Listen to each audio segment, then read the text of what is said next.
Okay, here we are with the anesthetic machine. The purpose of this video is to demystify this machine, take all the mystery away from all of its components and all of its parts. There shouldn't be a single part on this machine that is a mystery or that is unknown to you. So you're going to be able to go through this machine or any machine like it and be able to identify all of its pieces. So when you do that, what I recommend is that you go ahead and start with a source of oxygen and then follow the oxygen through identifying every single component on the way.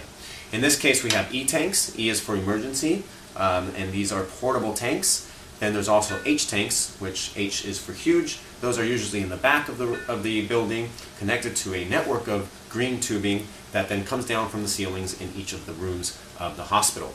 If we had a H tank setup, this hose would connect directly into one of those connectors in the room coming down from the ceiling. We don't have that setup today, so we're going to be working off the E tanks. Okay, we've got two E tanks here. The one on your right is marked as in use by this tab. The one on your left is marked as full. I do recommend paying close attention to these tabs and using them in practice, as they will help you aid in the identification of a full tank or an empty tank. So let's see how much of this in-use tank has been used. I'll go ahead and open this up. When I do that, remember, right tight, left loose. When I do that, on my manometer I see that we're just under 500 psi.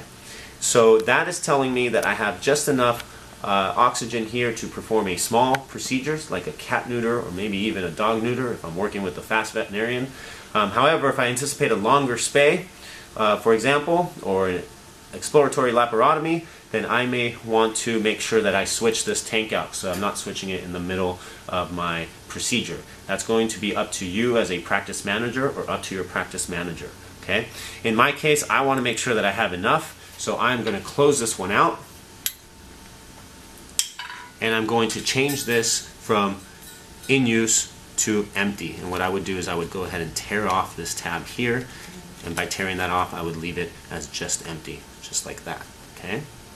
And then I would come over to this tank here and I would tear off the full, and I would leave it as just being in use. By tearing off the full, I would show that this is the one that we're using now. Okay? So let's go ahead and open our new tank that's in use. Again, right tight, left loose. When I go left, you can see that this tank has above 2,000 psi of pressure in there, or of oxygen. Okay? It tells me I have a brand new tank, plenty of oxygen for at least a few procedures, so I'm good to go. Okay? Now, you'll see that the tank is connected to the rest of the machine via a yoke. That's this device here, the yoke. This is a device that holds the tank in place, and you'll want to be careful to make sure that you install the tank properly and take it off properly, always being sure not to topple the tank over or break off this piece that fits into the yoke. Because if you do that, you have to remember the oxygen gas in there is under very high pressure and it would be a hazard. Okay, from the yoke we connect to the rest of the machine. You'll notice that then we go through the manometer that tells us how much oxygen we have. We already talked about that. Just behind that we have our first major component, which is our pressure reducing valve. The pressure reducing valve reduces the pressure of the oxygen coming out of the tank from, let's say, 2,000 psi to 50 psi. If we only had 500 psi left in our tank, it still reduces it down to 50. So it reduces it down to about 50 psi.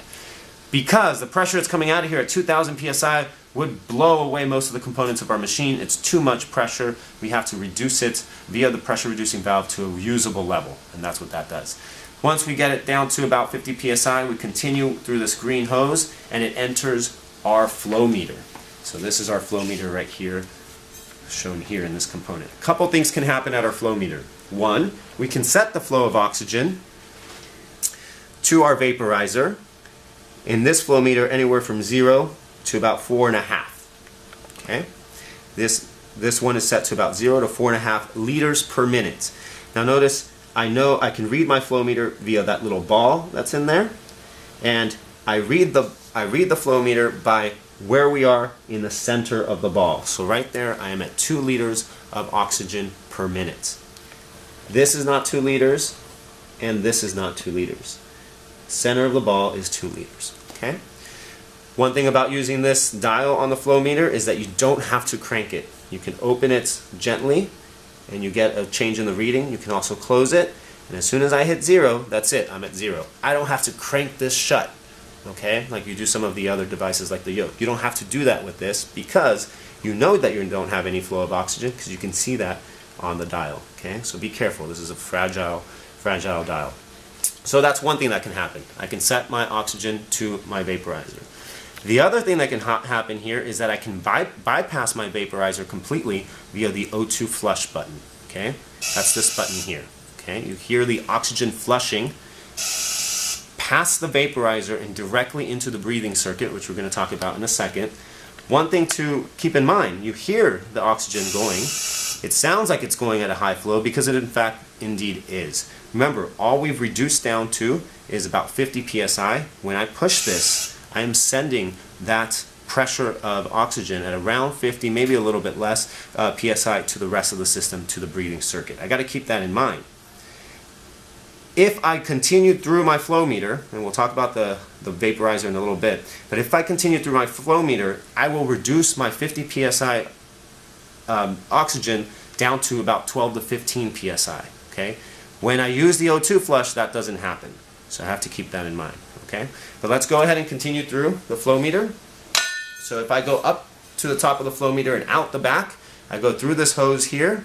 This hose goes back to the front, right here, and into the vaporizer inlet.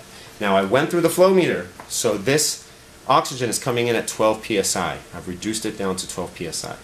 I go to the vaporizer, and this is where I mix my liquid anesthetic as I poured it in with my oxygen, and I turn my liquid anesthetic into a vapor or gas via the use of the precision vaporizer.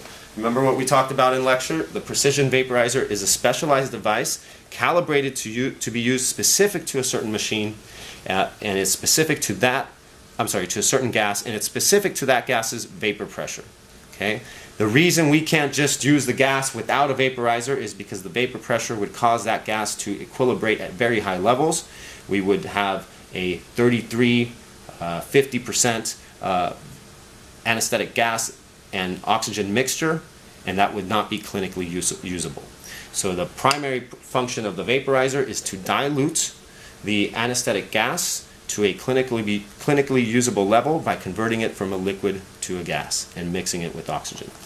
Then we pick up the anesthetic gas. The oxygen picks up the anesthetic gas in here in the vaporizer, and then it comes out through the vaporizer outlet. What is leaving the vaporizer is now a mixture of anesthetic gas and oxygen. Notice this dial.